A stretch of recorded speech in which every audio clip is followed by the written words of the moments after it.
HS Classification 101. A quick introduction to HS codes. What is HS classification all about?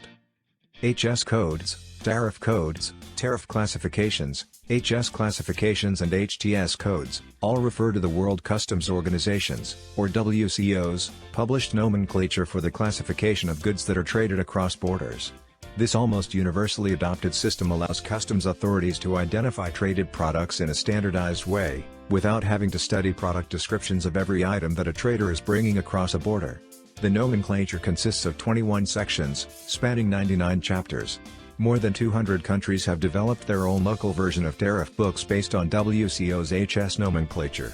HS classification is done using the 6 general interpretative rules published by the World Customs Organization. The first 4 rules must be used in sequential order. Rules 5 and 6 apply throughout the classification process. General Rule of Interpretation 1. The first GRI states that the descriptions, in section and chapter titles, of the tariff book are for guidance only. It is important to read the section and chapter notes in order to know what kinds of products may be excluded, or included in the chapter. Using GRI 1 is sometimes referred to as classifying a product by name. Simple and commonly found products, such as apples, can be classified using just GRI 1. General Rule of Interpretation 2. This GRI is broken up into 2 parts. GRI 2A specifies that incomplete, unassembled or unfinished products that already possess the essential character of the final product, should be classified as that final product. For example, a motor car without tires is still classified as a motor car.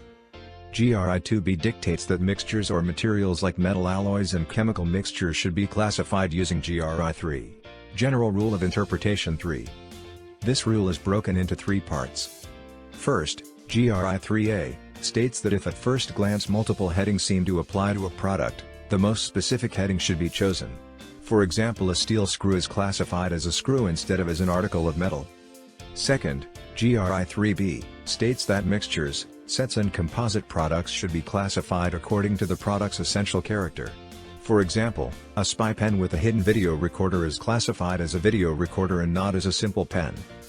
Finally, GRI 3C is used when faced with a composite product or mixture where no single component gives the material its essential character. When this is the case, the item must be classified under the heading that occurs last in the order of the nomenclature. General Rule of Interpretation 4. Due to its unique nature, if the item cannot be classified under the existing tariff text, GRI 4 allows the importer or exporter to classify the product by using the classification of a similar product to it. This rule is rarely used. General Rule of Interpretation 5. This rule is split into 2 rules.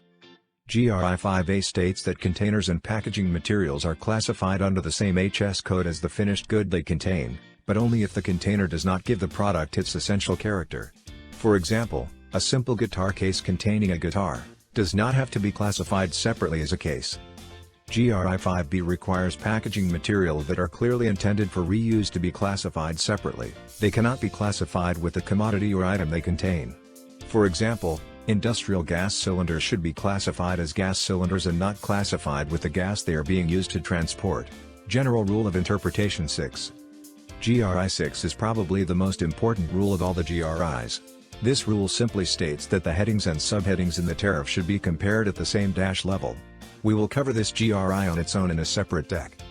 This brings us to the end of this introductory video on HS classification. Visit globaleor.com. Everything you need to know about supply chain, logistics and trade compliance.